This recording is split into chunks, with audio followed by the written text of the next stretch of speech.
Hi y'all, so this is a slightly more advanced version of the bubble letter video that I posted before this one. It uses the process of one-point perspective. So you will need something with a straight edge, something like a bookmark, or if you have a ruler at home, that would be perfect. You could use the edge of a book or a marker box or anything with a straight edge.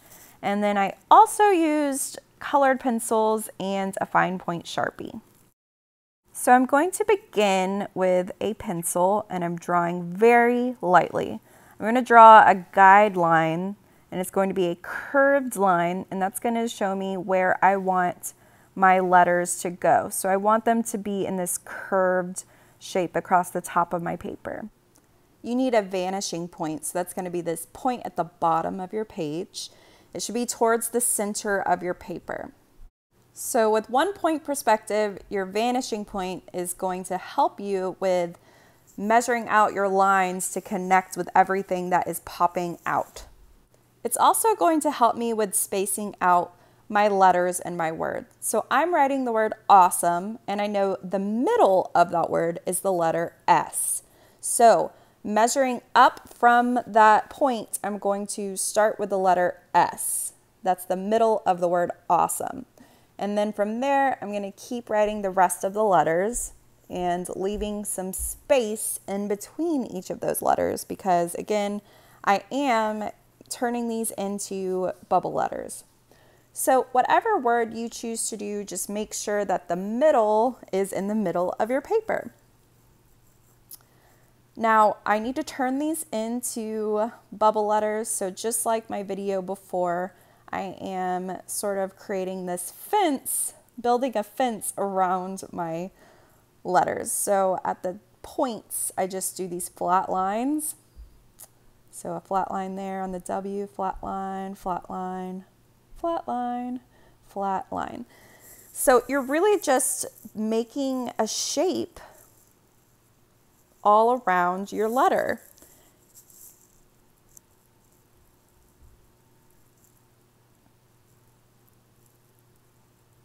And if this is too fast for you, please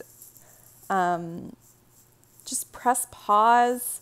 You could always email me if you get confused, if maybe I'm not explaining it well enough. I do also explain it more in the other bubble letter video. But really you're just turning your lines into shapes. So once you've traced a shape around all of your letters, you can erase that guideline that you started with at the beginning. And you can also erase the letters that you started with because now you have these amazing bubble letters or block letters.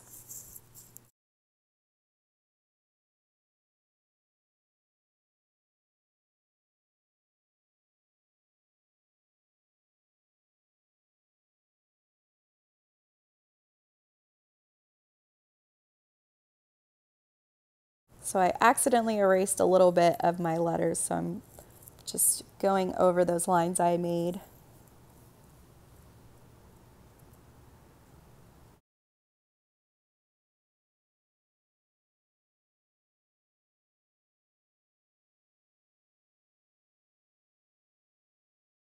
Now, my older artists are familiar with one-point perspective. We did it with buildings.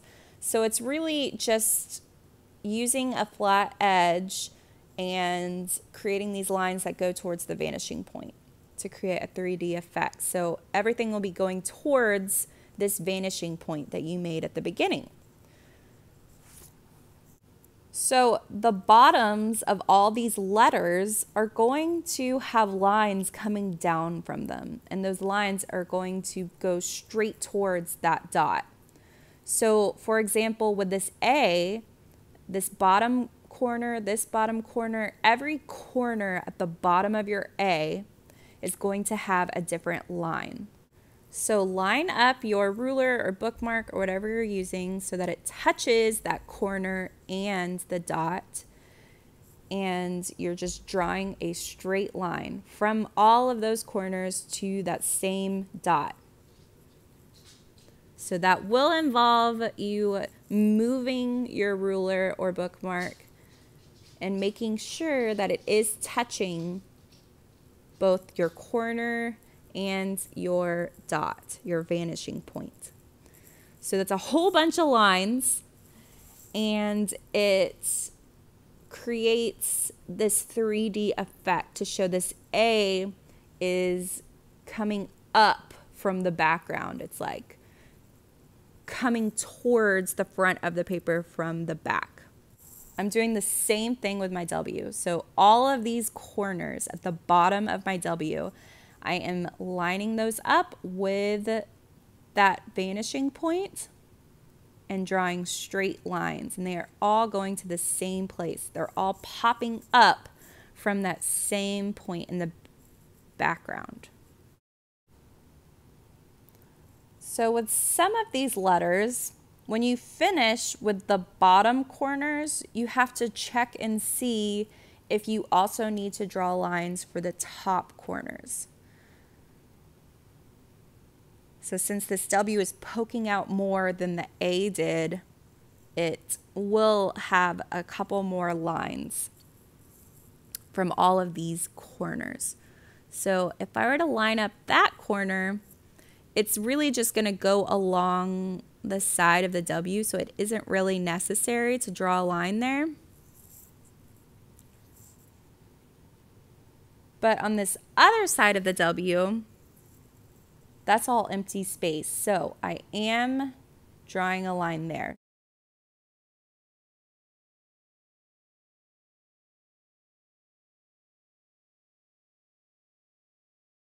Now looking at my E, the bottom of my E, I am connecting the bottom corners to that vanishing point.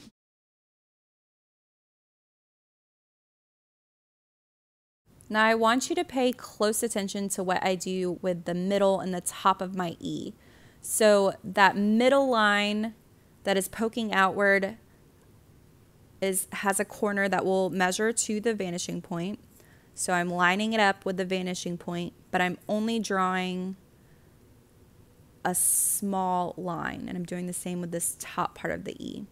So I'm stopping that line once it hits the bottom of my E, because those lines or those shadows, they're going behind the bottom of my E. So I don't need to draw them all the way to the vanishing point, okay? Now I'm doing my S. So S's are weird because they are curvy. So I'm just finding the outermost point of my S and pretending that's a corner. And I will measure both of those corners and connect them to my vanishing point.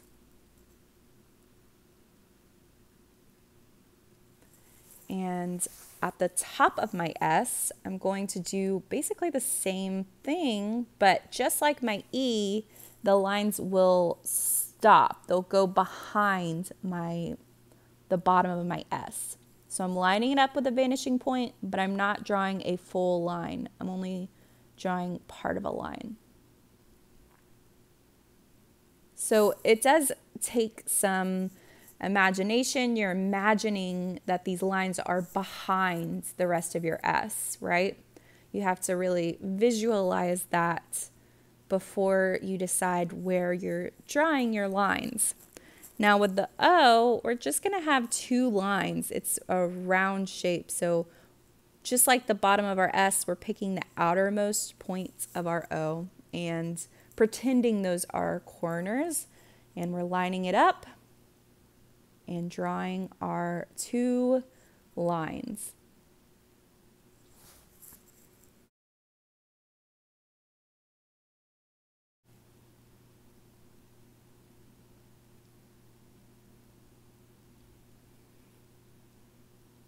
Now, looking at my M, we will have a lot of lines going towards this M, just like we did with our W, because there is so much going on at the bottom of our M.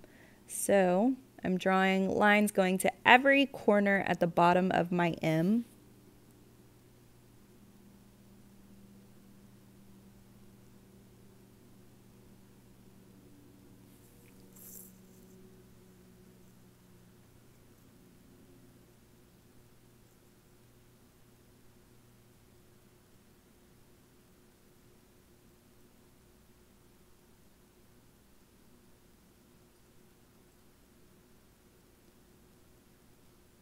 And then I also need this inner corner at the bottom. But not that one because it would just go behind the M. All right, we're almost done. So all we have left is an E, and we have already done an E. So it should be familiar to you. But it is facing the other part of our paper, so it's slightly different. So this line, it's going to be, you have to imagine that it's going behind your letter M. So you're not tracing the full line, but the rest down here, you are drawing the full line. So we need part of a line there and part of a line there. Amazing! Or should I say awesome? So we are done with drawing for this artwork. You can leave it like this, or you could add something in all the empty spaces. I know that may have seemed like a lot of work. It may have seemed like a lot of time, but the more that you practice, the easier it gets, the quicker it gets, and the more natural it feels. So if you want to continue with me, I am going to be adding some value to give it a little bit more of an illusion of 3D shapes. I picked out 7 colors of colored pencils. You could choose just one, or you could choose whatever you want. You could even use your pencil if you wanted to. So I'm starting with my red, and this is going to involve the shading of dark to light. So at the top of these shadows, that will be very dark, and as I get closer to the vanishing point, it'll fade into white. So that might be something you need to practice on another sheet of paper like this, with pushing down really hard, and then as you go to the right, losing some of that pressure that you're holding with the pencil, and it should look like a fade. So at the bottom of my letter A, I am going to sort of trace around really darkly. I'm coloring very dark. I'm pushing down hard in the directions of all these lines. So you're starting out with just pushing hard and figuring out what direction your letter's going in. Now, staying in that space that you have created with the 1-point perspective, staying in that space, you are going to color in the same direction the whole time. And as you get further down, it should start to blend and get lighter and like fade out towards the white. So as you get further down, you lift up your pencil a bit more. You don't push down as hard, and you create this shading effect. Okay, now on this side of your A, you're changing directions, right? You're going in that direction of that line, and you're coming down towards the vanishing point in that same direction, and you're fading out. So you're doing the same thing. You're lifting your pencil as you get further down. So this is something that takes a lot of concentration, takes a lot of effort, and it can be relaxing because you sort of zone out, and you're so focused on this that it's hard to worry about anything else. So it is relaxing in a way, as long as you are putting in a lot of effort. So each time that I enter a new space, I am changing my direction to go along with the line on my A.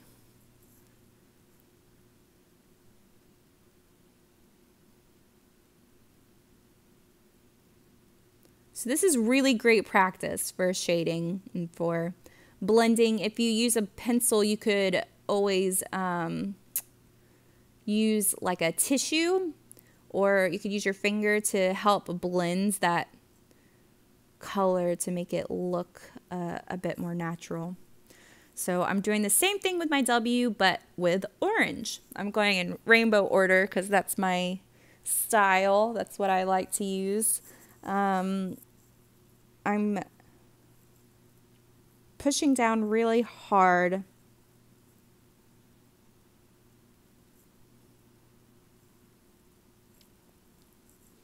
And then I'm doing the same thing I did with my A. So in this space in between these two lines, I am just coloring downward in the same direction, and I'm making sure to lift my pencil as I get further down.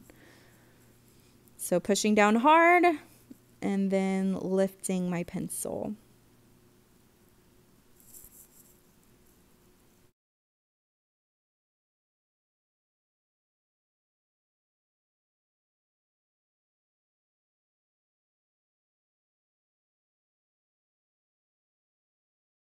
So I think this will be boring for you to watch me do every single letter. So after this W, I am going to pause the video and finish coloring the rest of my shadows for the other letters.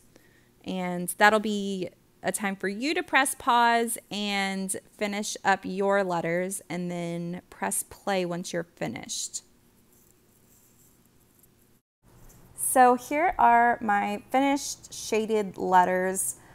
Something I struggled with that you might have noticed too when you were doing it is the bottom of the S and the bottom of the O, because you had to curve your pencil while you were shading. So that is challenging, but it is not impossible. So as usual, you have lots of options now. You could leave all of these letters empty like this. It looks kind of cool the way it is. You could also color those in a solid color. You could shade further down if you wanted to. I really enjoy outlining my artworks with a fine point Sharpie or a drawing pen of some sort. I just think it looks really finished.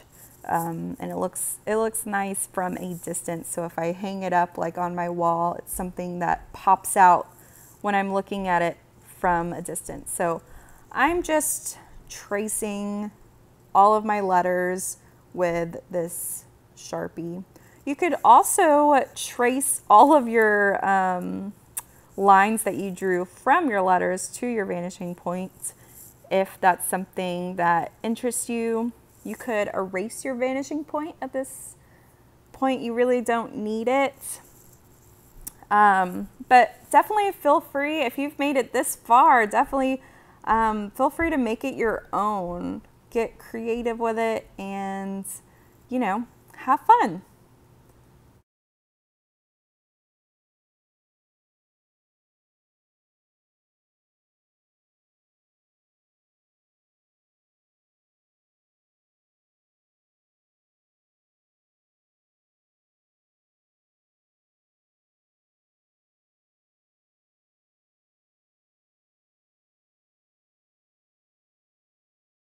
So I'm going to stop there. Definitely do not feel like you have to stop if you don't want to. You could add as much of your creative flair as you want to, but please take a picture and send it to me. Great job, y'all.